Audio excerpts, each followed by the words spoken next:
Hello and welcome to the Haiku P podcast. Today I have a reading from a book of haiku, Senryu and Haibun, that will certainly get your grey cells working. A finely crafted book that is a commentary on our time and a history of our times. One I think you're going to enjoy. It's Upwelling by Lorraine A. Padden. But before we get to enjoy the reading, a little bit of housekeeping. This month, I'm going to email those of you who are on my mailing list with a haiku challenge. It's going to be spontaneous and last minute, and will only be available to those of you on the mailing list. If you're not on it, you can sign up on the Poetry Bee website. If you are on it, keep your eyes peeled. I've changed email provider and I notice that some of you have emails that are bouncing for a variety of reasons. If you think you should have received a mail from us, check your spam and perhaps make sure our mailings are accepted. You don't want to miss out on this opportunity. And for those of you who sent me your split sequences, I'll be letting you know the good or bad news by the end of the month. That's April 2023. If you've not heard by then, check in with me.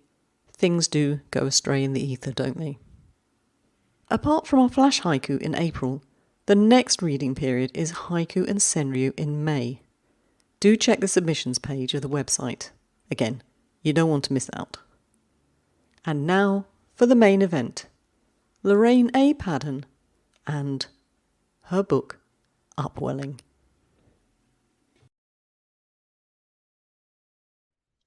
So Lorraine Padden is joining me today to read from her book, Upwelling, her debut book of haiku, senryu, tanka and haibun. Lorraine, welcome back to the podcast. Oh, Patricia, thank you. It is such an honor and pleasure to be with you. Lovely to have you. And I don't think you need much further introduction because I think our viewers and listeners will know your work because you're a regular here on the podcast. But of course, they may not have read your book, a book which might possibly have taken on a little extra, more poignant meaning for you, Lorraine. Perhaps you could tell us a little bit about the lovely cover for your book and what it now means to you. Yes, thank you, Patricia. I will. Yes, my dear sister was an artist. She passed away quite suddenly in December of last year. And I had chosen a woodblock print of hers to put on the cover of my book. And it was a real honor to do that and celebrate her aesthetic gifts in that way. So yes, it's a little more poignant, but it was just a real pleasure to feature her on the book as well as my own work. That's wonderful. It's so lovely to have that link, isn't it? And Lorraine, I am honestly so sorry for your loss. Thank really. you so much. Thank you. So I think what we'll do. We'll dedicate this one to Penelope, shall we? Thank you. That would be perfect. Good. And before we start, we should let people know where they can get hold of this book. Oh, thank you so much. LorrainePadden.com. Simple website, LorrainePadden.com. It should come right up there. And we're in our second printing. Red Moon Press did the first printing. And so now we've switched over to print on demand through Amazon. Wonderful. And don't worry, if you haven't caught that, the details will be in the show notes. Lorraine, there's a lovely blurb on the back of the book, which I think captures the essence of your work. The blurb is by Kristen Lindquist, author of It Always Comes Back. She says of Upwelling that it showcases Lorraine Padden's satirical wit in the service of her deep sensitivity to contemporary social issues. And she also points out that although many of your pieces are on the surface witty, they often land a punch which, to quote Kristen again, give voice to the failings of humanity while not letting herself or the reader off the hook. And with that in mind, I think we should really hear from you, and our listeners and viewers can make up their own mind. So don't forget, when you've heard this, email Lorraine or myself and let us know what you think, because feedback's always important. Lorraine, over to you. Please read to us. Thank you so much, and thank you for quoting Kristen. Black-eyed Susan, the garden she left behind. Black-eyed Susan, the garden she left behind. I read this one before I truly had a handle on your voice, and it could go either way, just a straight nostalgic, wistful piece, or literally a hard-hitting piece. Which way did you want us to read it? Many of these poems I kind of consider both and. They might have a hard edge to them or allude to suffering, to abuse, to trauma. In this case, Black-Eyed Susan it's obviously the name of a wonderful type of daisy, but it also could be a woman's first name, and she could be escaping a traumatic, abusive situation. And she loses something by leaving, by saving herself. So in this one in particular, yes, it could be very tragic, but it's about abuse and escape, trauma and survival. So some of the work in this collection really is darker, doesn't really have any type of an optimistic read, perhaps, that a reader might have. But there are a few, though, that I think really try to straddle that line. I mean, there's something wonderful about a woman saving herself from a horrible situation. And I think that can emerge from a reading from this poem, as well as the reality that perhaps she's been physically wounded by that relationship. Yeah, I mean, when I first read it, and even reading it as the hard-hitting one, I find hope in it, actually. Yeah, I do find hope in it. Some of these pieces, as we go along, some of them are quite dark, but Kristen's right, there's humor too. So shall we hear some more forceful poems, perhaps? Sure.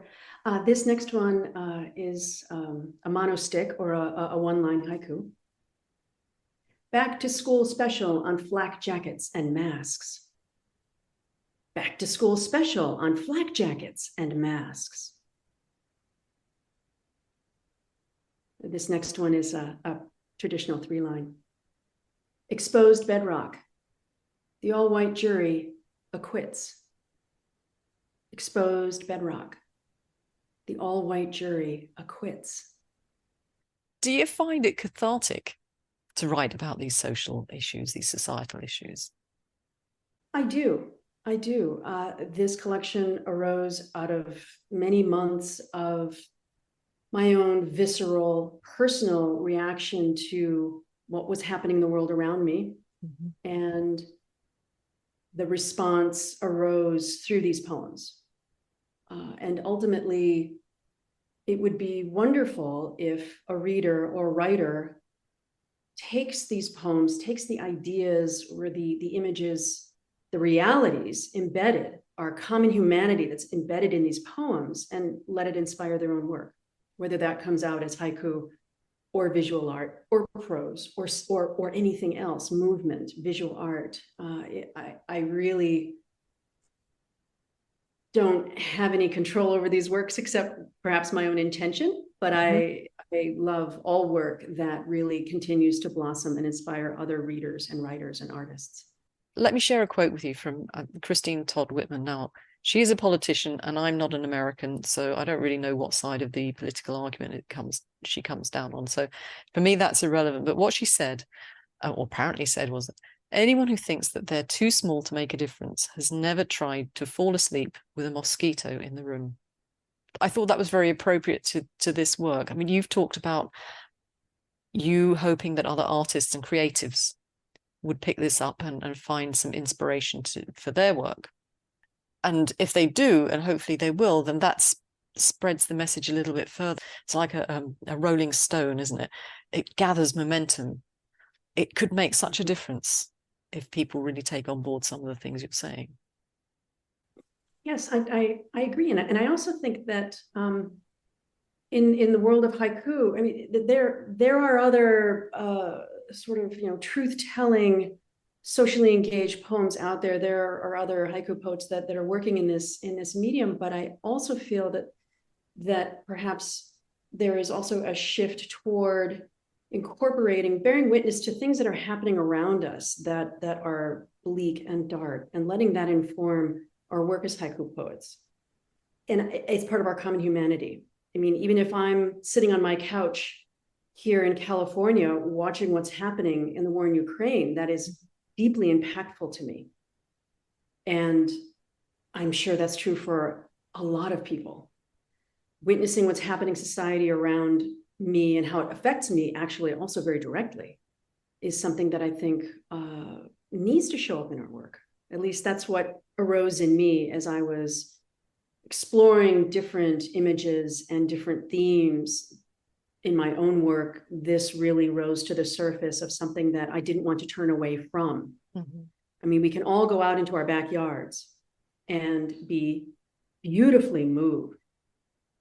Really, there's a transcendence about the moments that we discover in the natural world, perhaps in our backyards or in parks where we live or wherever we are, the view from our window. But I live 15 minutes from an incredible humanitarian crisis happening at the border, at the US border with Mexico. 15 minutes from my front door. Mm. So I choose not to look away from that and only dwell in what might be beautiful and transcendent in my backyard. In a way, that is my backyard as well. And I think it deserves to find a way into our expressive work. Actually, you've hit on a topic that really interests me at the moment. I'm very interested in the role that we haiku poets play in recording history, a little moment in history. Oh, yes. And I think the next one that I'm going to ask you to read, well, we'll talk about it afterwards. Perhaps if you could read it, and we'll come back to what I want to say. RBG, the outspoken pattern of a lace collar. RBG, the outspoken pattern of a lace collar. Now, I'm a European, so I somehow think I don't get the full impact of this. Lorraine, tell me the story, because this is an historical moment or an historical piece. Yes, I agree. It is about Ruth Bader Ginsburg, the second woman to be appointed to the US Supreme Court. Mm-hmm. She died in 2020, and she was this incredible, iconic force for good, in my opinion, force for good, force for liberal democratic values on the highest court in this country. She lobbied very successfully for equal pay for women, and she fought also very successfully against gender discrimination in her career, both before the Supreme Court and while a Chief Justice or Justice of the Supreme Court. So I really loved to juxtapose her initials, who she was, and RBG, that's how she's referred to so often, with a lace collar, because a lace collar denotes, at least to me, this sort of a demure, old-fashioned, beautiful, quiet, home-crafted piece. Mm-hmm. And yet she was so representative of giving women an equal say, equal pay, an equal seat at the table in society. So I really loved to honor her in that regard. So yeah, exactly. She represented many historical, very important moments, and I was very happy to try to capture them, or one of them at least, in a haiku. I probably don't know her full history, but I know enough of it to know that she's a bit of a goddess as far as women are concerned. Absolutely. Absolutely. Now, we are going to do a little bit more of history, but before we go there, should we have a little bit of what at least I think is wistful and witty, Lorraine? Sure. These next two, both are 3 lines each. Out of body experience, the long drive out of Texas. Out of body experience, the long drive out of Texas. Flattened boxes, the night squeezed out in the alley. Flattened boxes, the night squeezed out in the alley. Let's go back to the first one, the out-of-body experience. What I love about this one, again, I'm not American, so I could be completely wrong, but Texas is a whacking great big state, bigger than many countries in Europe, bigger than the one I live in, anyway, certainly. And so, and particularly when you read this one, out-of-body experience, the long drive out of Texas. It is wistful, but it's very playful as well. What were you thinking when you wrote it? I wanted to put something together that had many layers of meaning. Mm-hmm. So yes, on one hand, Texas is an enormous state, and it is literally a long drive to get from point A to point B, or to exit the state. And an out-of-body experience is just sort of surreal in some ways. But I also, what informed me as one layer of meaning in this poem as well is the threat. At that time I wrote this poem, there was a threat to Roe versus Wade, so women's legal access to abortion, and Texas was one of the first states to enact local legislation, and it was sort of a precursor event to what would eventually happen on a national level. So literally out-of-body experience could also refer to having an abortion. So there is that layer, perhaps, or that image of someone in that situation having that long drive to access reproductive health care out of that particular state. I think probably someone closer to home, closer to your home, would get the layers very easily. Yeah, that's what I love about haiku, is that so many readers can bring so many different interpretations to a poem. Maybe what the author intended, might not. And it's that kind of both and. There is no right or wrong way to read any poem, at least according to this writer and reader. And I'm just amazed and always just fascinated at what people bring to the work, or what they bring depending on the context that they're living, their community, their personal experience. Obviously is going to shape how we receive all of this work. Flattened boxes, the night squeezed out in the alley. And I think I've already said to you that I hope this one was nominated for a Touchstone, because on one level, I love the switch in perspective, the just disjunctiveness. It's hard to say that, disjunctiveness of it. I wish this was mine. I just love it. But again, I think it works on so many levels. Do you want to take us through where you were coming from on this? Yeah, I had an image of a person having to sleep in an alley, and the literal truth is that people flatten boxes and they rest on them overnight. And then a little wordplay with squeezed out, the air leaving the box as you flatten it. I do like to use a little wordplay here and there, hopefully not too heavy-handedly, but that was an element of it as well. And then just the idea that a person sleeping in the alley, they're squeezing out their existence one night, one meal at a time. And that's a horrible suffering. But this took it into slightly different territory, not quite as bleak, perhaps, at least on the first read.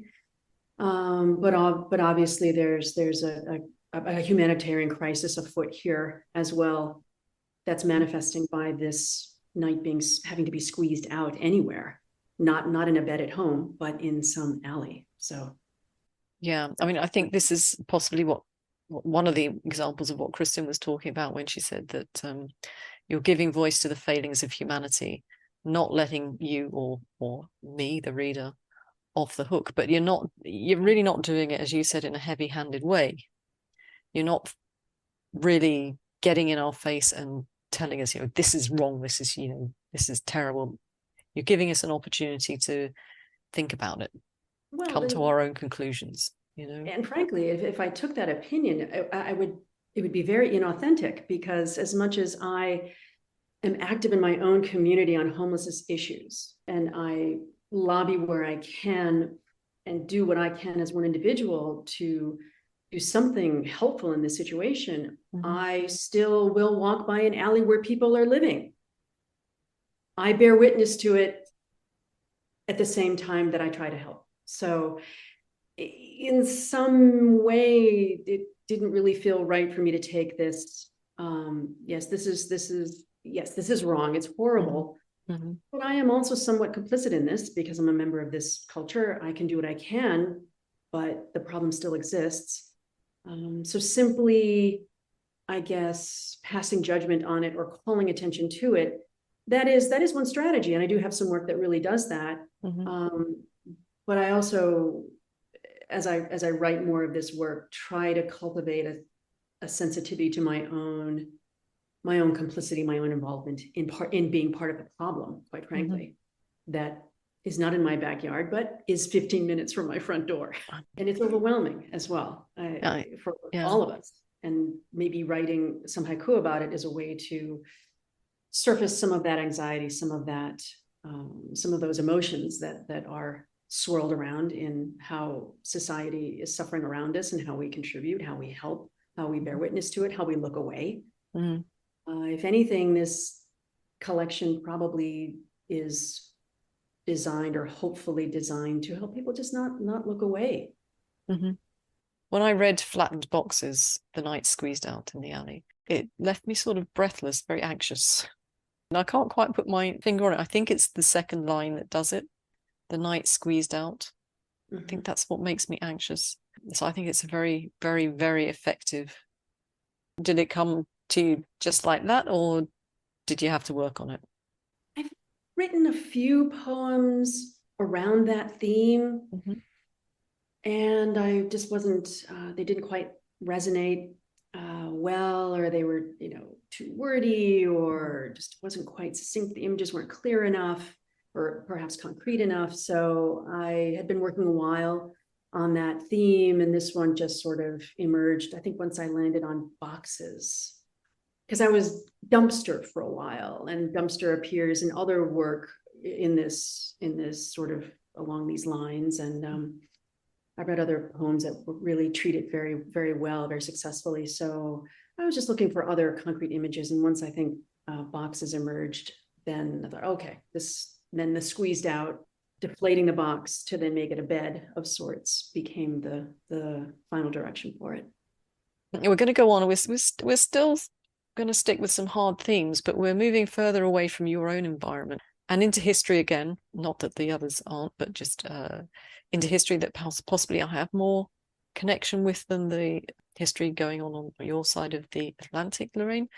People will understand when they hear them. Chimneys, long shadows over Dachau. Chimneys, long shadows over Dachau. Air raid shelter, the quieter callings of stray cats and doves. Air raid shelter, the quieter callings of stray cats and doves. Now, to me, we're in Europe, European wars. Is that the case with the second one? We're over in possibly the Ukraine? Yes, that's where we are. That arose after a news report where there was the air raid siren in the background. And then that it just sort of flowed from there to juxtapose the cats, the doves, the life that continues and is perhaps soothing in the context, or when juxtaposed with that warning to take shelter because of imminent danger. Yeah, they work really, really well together. And then I was intrigued by the first one, and I wondered, why were you thinking of Dachau? Where does that come from? I was there in the mid-90s as a tourist.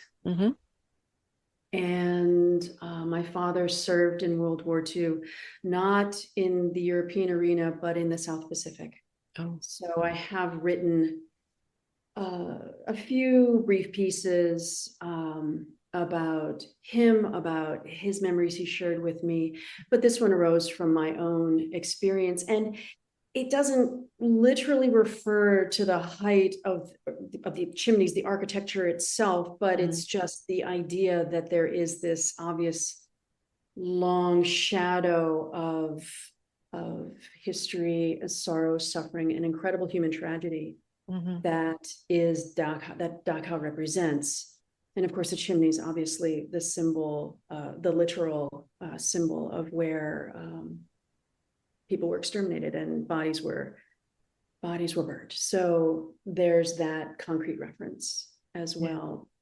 And the farther we get from the Second World War and from these atrocities, to me, the risk of forgetting them increases. And the generation who served their countries at that time are mostly gone. And we have rich oral histories and scholarship and film and video and all of these things, but I think felt compelled to write about it because there still is this pull toward amnesia around this, and even forces on every side of our media saturated world that are denying that these atrocities ever happened, this being one of them. So I felt it important to speak about it directly. I don't know if you traveled further around Germany, how much travel you did, but did you feel that there is a collective guilt? That particular trip, no. I was a student of art history at the time, and so we went largely to major museums. And this was a side trip that I did with a couple of my friends and classmates. But what I'm involved with since then is Zen Peacemakers International, which I do mention in my book as an organization that also inspired me to put this collection together, because Zen Peacemakers International goes to Auschwitz every year and does a bearing witness retreat where people from all over the world gather in Auschwitz for facilitated conversations about exactly what you're referring to, about collective guilt, about responsibility, about how there really, after a certain point, there is no difference at all between perpetrator, survivor, bystander. We are all there as one human race, one human community that has suffered greatly because of that particular place, those events, that particular conflict. So yes, guilt, shame, terror, all of these things come up and are held in sort of a series of sacred conversations, if you will, where people feel free to express everything that comes up around being in that place at that time, with those memories, with that war, with their ancestral connection to it, with their family connection to it. Not so much personal experience, but certainly the reverberation of that experience down generations. You're right. We need to remember. And I look at what's going on in the Ukraine, and I wonder, did we learn much? Are we too far away from the last horrendous war in Europe anyway, that we've forgotten?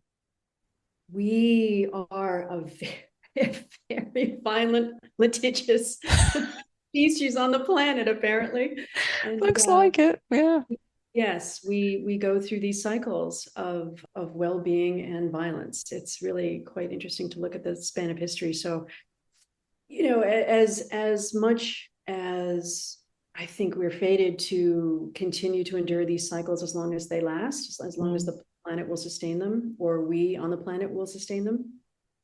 I'm convinced the planet will sustain itself well beyond us. Thank you very much. Just leave it alone. There are these tragedies, these conflicts create, I think, always tremendous opportunity for people to be wonderfully compassionately engaged with each other in various ways. And that is, I think, the silver lining, the saving grace, or whatever else you want to call it, about these conflicts, is because it really does invite us to be our best selves and to come up with ways to invent out of whole cloth ways to save each other. And I think that's a real blessing. And in the arc of my own work, in perhaps reflecting on the darkness of so many of these situations, either personal abuse, societal discrimination, gross societal injustice, the sort of both and of that tendency is to look at, Ruth Bader Ginsburg, is to look at surviving an abusive relationship and moving on and healing and trying to lean into the good, the positive, the healing that can come out of all of these situations, and a lot of the situations that I'm writing about. So Lorraine, thank you. It's been an absolute pleasure to have you here at Pete Towers today. I hope it's given our lovely listeners and viewers a lot of pleasure too. So I'm going to say goodbye to you now, but I know you've got one more powerful piece to read to us. Thank you, Lorraine. Thank you, Patricia. It's just been an honor and a real pleasure to talk about this work with you. Thank you so much for having me. So here we have Lorraine reading her Haiku, Throttle, from her book, Upwelling. Details in the show notes. Throttle. The Bronco's on and off the brakes, so I ease up to leave more room between us.